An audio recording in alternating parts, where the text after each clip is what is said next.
आज के इस क्लास में हम लोग हिंदी के मोस्ट सो इंपोर्टेंट क्वेश्चन देखने वाले हैं। देखिए आप लोग का एग्जाम बहुत नजदीक आ चुका है और फर्स्ट डे आप लोगों का हिंदी का ही एग्जाम है, तो आप लोग डरने का जरूरत नहीं, आप लोग डरिएगा नहीं और आप लोग धैर्य से काम रखिएगा और पढ़ाई कंटिन्यू रखिएगा, क्योंकि आज हम लोग इस क्लास में 100 इंपोर्टेंट क्वेश्चन लेके आए हैं जो कि आपके एग्जाम के लिए बहुत ज्यादा इंपोर्टेंट है। तो चलिए स्टार्ट करते हैं आज की क्लास को। पहला क्वेश्चन है, आधुनिक सभ्य समाज श्रम विभाजन को किस लिए मानता है। क्वेश्चन है कि आधुनिक सभ्य समाज श्रम विभाजन किस लिए आवश्यक मानता है। देखिए अगर आप लोग को पहले से भी आंसर पता है तो आप लोग कमेंट बॉक्स में कमेंट करके बता सकते हैं। तो इसका जो देखिए आधुनिक सभ्य समाज जो है ना श्रम विभाजन को किस लिए आवश्यक मानता है, तो वह कार्य कुशलता के लिए आवश्यक मानता है। कार्य कुशलता, ऑप्शन ए हम लोग का बिल्कुल सही है। तो अगला क्वेश्चन की ओर चलते हैं। अगला क्वेश्चन है हम लोग का प्रश्न संख्या 2, श्रम विभाजन और जाति प्रथा निबंध जो है ना किसके द्वारा लिखा गया। और श्रम विभाजन जाति प्रथा क्या है, एक प्रकार का निबंध है। यह किसके द्वारा लिखा गया है,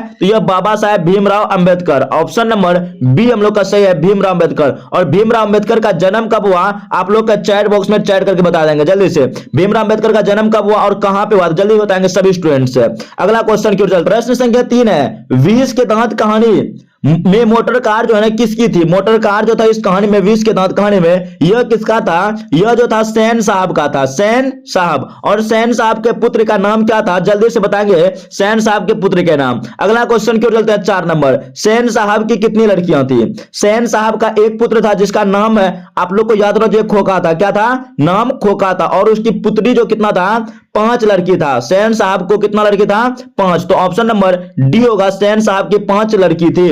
अगला प्रश्न है, द कास्ट इन इंडिया किसके द्वारा लिखा गया है। प्रश्न संख्या 5 है कि द कास्ट इन इंडिया किसके द्वारा लिखा गया है। ऑप्शन से Hazari Prasad Dwivedi, B Bhimrao Ambedkar, C Amarkant, D Max Muller. तो the caste in India there में ये जो द कास्ट इन इंडिया किसके द्वारा है, भीमराव अंबेडकर। किसके, Bhimrao Ambedkar. Option number B बिल्कुल राइट है।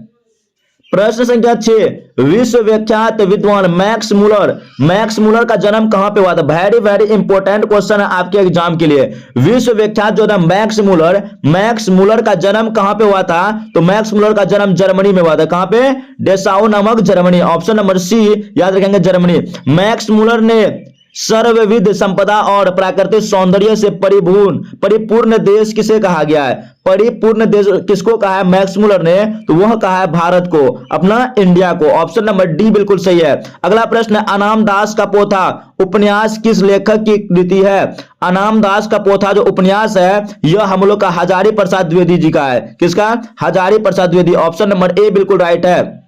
9 नंबर प्रश्न है कि हजारी प्रसाद द्विवेदी ने निर्लज अपराधी किसे कहा है।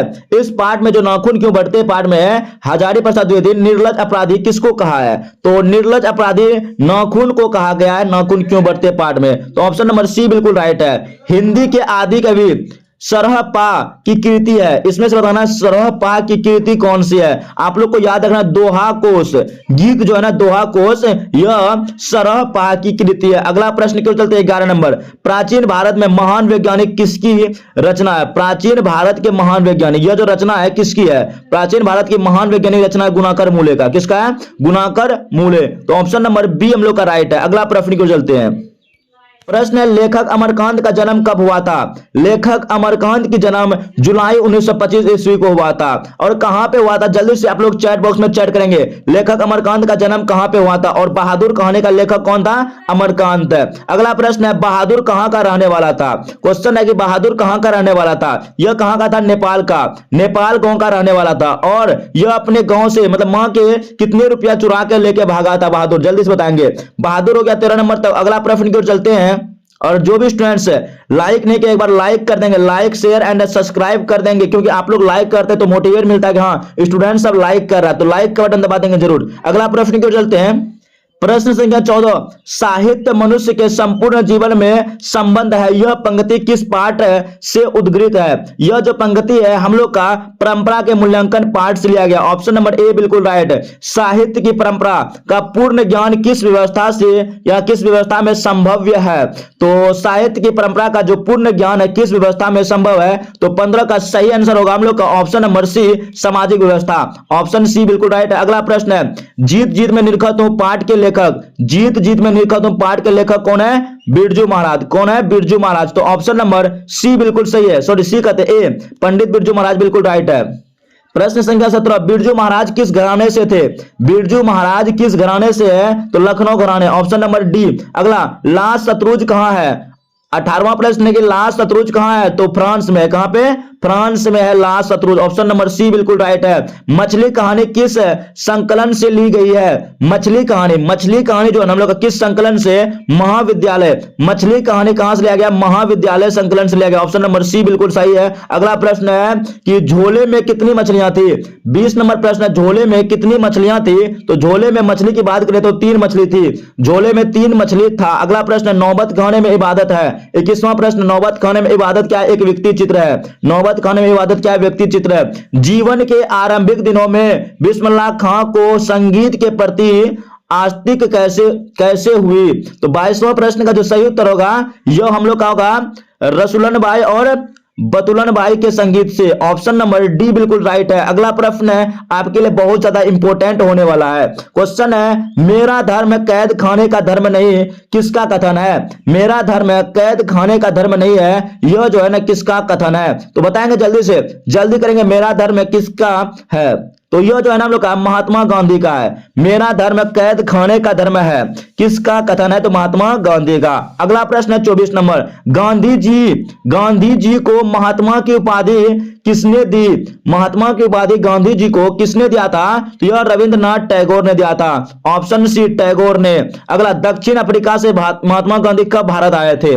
दक्षिण अफ्रीका से महात्मा गांधी भारत कब लौटे? तो भारत कब लौटे थे? वह 1915 में भारत लौटे थे दक्षिण अफ्रीका से, ऑप्शन बी बिल्कुल सही है। तो 25 क्वेश्चन में से आपका अभी तक कितना सही हुआ है जल्दी से बताएंगे। 25 क्वेश्चन में से आप कितना सही कर पाए हैं। अगला प्रश्न की ओर चलते हैं, लाइक शेयर एंड सब्सक्राइब कर देंगे। क्वेश्चन नंबर 26, गायक का संधि विच्छेद है। तो गायक का संधि विच्छेद क्या होगा? गायक का संधि विच्छेद गय जोड़ अक, गायक गय जोड़ अक, गायक हो जाएगा, ऑप्शन नंबर सी। 27 नंबर प्रश्न है, साक्षर का संधि विच्छेद। साक्षर का संधि विच्छेद क्या होगा? यह जो होगा सौ जोड़ अक्षर साक्षर, सौ जोड़ अक्षर साक्षर, ए होगा बिल्कुल सही। अगला, अनुज शब्द का उपसर्ग। अनुज में कौन सा उपसर्ग? अनुज उपसर्ग जो है किसी भी शब्द के आगे लगता है। अनुज में उपसर्ग की बात करें तो वह जो होगा अनु उपसर्ग है। अनुज में कौन सा? अनु। प का उच्चारण स्थान, 29 नंबर प्रश्न कहता है कि प का उच्चारण स्थान ओष्ठ होता है। कहां पे? ओष्ठ। प का उच्चारण स्थान ओष्ठ, और कंठ का उच्चारण स्थान कंठ से, मतलब क वर्ग का उच्चारण स्थान कंठ से होता है। अगला प्रश्न की ओर चलते हैं, संज्ञा के कितने भेद? संज्ञा के भेद नहीं है। प्रश्न संख्या 30 कहता है कि संज्ञा के भेद नहीं है। तो 30 नंबर प्रश्न का जवाब देंगे, संख्या का भेद निजातिवाचक है, व्यक्तिवाचक है, समूहवाचक भी है, लेकिन हम लोग का जो संबंधवाचक नहीं है। जिसका मतलब ऑप्शन नंबर डी बिल्कुल राइट है। बुढ़ापा शब्द कौन सी संज्ञा है? 31 नंबर प्रश्न है, बुढ़ापा। बुढ़ापा जो है ना भाववाचक शब्द, भावना है, भाववाचक, ऑप्शन नंबर डी बिल्कुल राइट। मई कौन सी संज्ञा है? मई। 32 नंबर क्वेश्चन कहता है कि मई जो है ना व्यक्तिवाचक है। क्या है? व्यक्तिवाचक। व्यक्ति किसी खास महीना का नाम है, व्यक्तिवाचक हो जाएगा, ऑप्शन नंबर बी। अपराध शब्द कौन सा लिंग है? 33 नंबर प्रश्न, अपराध शब्द कौन सा लिंग है? पुल्लिंग है। अपराध क्या है? एक पुल्लिंग है, याद रखेंगे, अपराध पुल्लिंग है। श्याम शब्द का स्त्रीलिंग क्या होगा?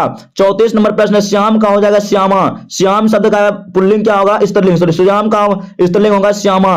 निम्न में से कौन सर्वनाम है? सर्वनाम अच्छा या सभी क्या हम लोग का? वह जो है ना किसी संज्ञा की जो विशेषता बतलाता है उसे सर्वनाम कहते हैं, तो वह हम लोग का क्या है? सर्वनाम है, option number A. 35 question complete हुआ। अगला प्रश्न की ओर चलते हैं, 36 नंबर, सर्वनाम के कितने भेद होते हैं? सर्वनाम के कितने भेद होते हैं? तो सर्वनाम के 6 भेद होते हैं। सर्वनाम के 6 भेद, और 6 का 6 नाम जो आपको याद होना चाहिए, 6 का नाम याद रखेंगे। अगला प्रश्न है 37 नंबर, क्वेश्चन नंबर 37 है कि यह कलम किसकी है? इस विशेषण का मतलब किस विशेषण का उदाहरण? यह कलम किसकी है? यह कलम किसकी है? तो यह सर्वनामिक विशेषण का उदाहरण है, सर्वनामिक। सबधन किस विशेषण का उदाहरण है? सबधन जो है ना किस विशेषण का उदाहरण है? तो परिणाम बोधक विशेषण का उदाहरण, ऑप्शन नंबर ए बिल्कुल राइट है। 39 नंबर प्रश्न है, रात को पहरा देने वाला आज घर चला गया, किस पदबंध का उदाहरण है? 39 नंबर प्रश्न कहता है कि रात को पहरा देने वाला आज घर चला गया, यह संज्ञा पदबंध का उदाहरण है। कौन सी? संज्ञा पदबंध है। योर और लो वो क्या है? कौन सा व्यंजन? उसमें व्यंजन, अंतस्थ व्यंजन, स्पर्श व्यंजन या इनमें से कोई नहीं। तो 40 नंबर क्वेश्चन का जवाब आपको नीचे कमेंट बॉक्स में कमेंट करके बताना है। तो चलिए आज की क्लास के लिए बस इतना ही रहने देते हैं, फिर मिलते हैं हम लोग नेक्स्ट क्लास में। तब तक के लिए बाय बाय, टेक केयर, जय Hind, Vande Mataram. Like share and subscribe जरूर कर लेंगे। बाबुल स्टडी क्लासेस पे पहली बार विजिट किए हैं तो जरूर सब्सक्राइब कर लेंगे। तो आज का क्लास कैसा लगा और आप 40 क्वेश्चन में से कितना क्वेश्चन का जवाब पहले से पता था आपको, वो भी कमेंट बॉक्स में कमेंट करके बताएंगे।